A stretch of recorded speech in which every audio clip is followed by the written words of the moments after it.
Hi అందరికీ నమస్కారం.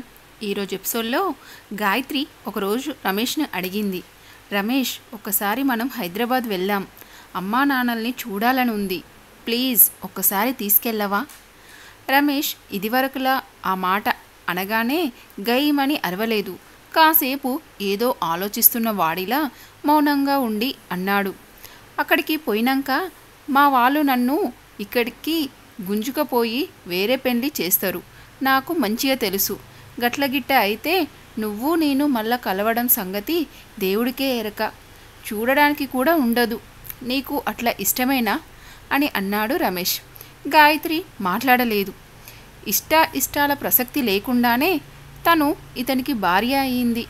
ఇష్టాల ప్రసక్తి లేకుండానే ఇతనితో కాపురం చేస్తుంది.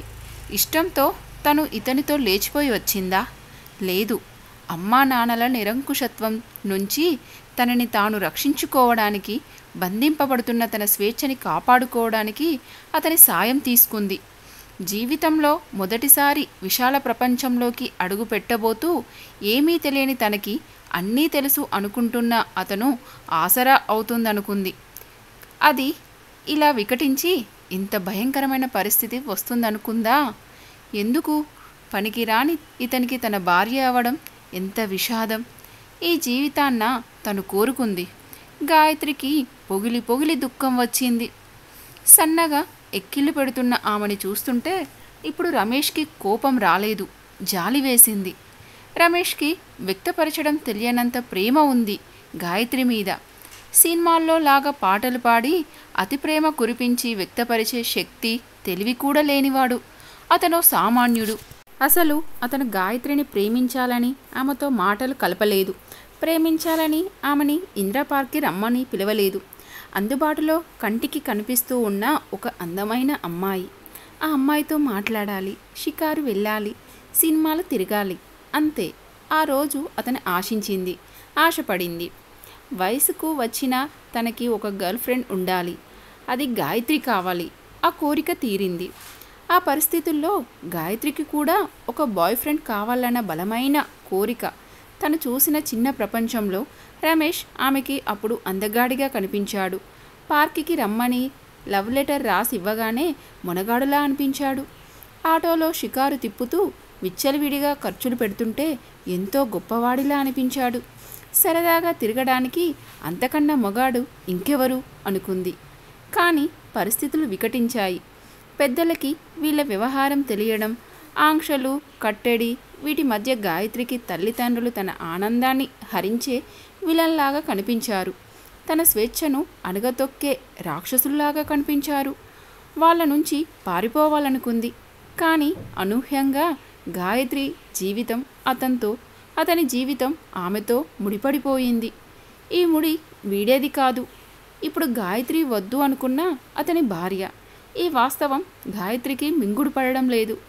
ఏమాత్రం అవకాశం దొరికినా అతన్ని వదిలి పారిపోవాలని ఉంది. లేదు, ఆ అవకాశం కనుచూపు మేరలో కూడా కనిపించడం లేదు. భవిష్యత్తు శూన్యంగా కనిపిస్తుంది. ఏ స్వేచ్ఛ కోసం తెగించి పారిపోయిందో ఇప్పుడు స్వేచ్ఛ మరో రూపంలో హరించుకుపోయింది. తనిప్పుడు బందీ, దారి తెన్నులేని ఒక బాటసారి. ఏ దారి ఎటుపోతుందో తెలియదు, ఎక్కడ ఆగాలో తెలియదు, ఎక్కడ ప్రయాణం కొనసాగించాలో తెలియదు. ఇలా ఇక్కడ లేదు లేదు, అలా జరగడానికి వీల్లేదు. గాయత్రి మౌనంగా ఉండడం చూసి అన్నాడు రమేష్, మీ మమ్మీ డాడీ నన్ను రాణిస్తారని నీకు నమ్మకం ఉందా? రానియకుంటే ఏం చేద్దాం? మా వాళ్ళు నిన్ను మాత్రం ఇంట్లోకి రానియరు. చెప్పు, పోదామంటే పోదాం. గాయత్రికి ఏడుపొచ్చింది. అట్లా అనకు రమేష్, ఎంతైనా అమ్మా నాన్న, నాకు నమ్మకం ఉంది, రాణిస్తారు అంది. రమేష్కి ఆమెను చూస్తుంటే బాధగానే ఉంది.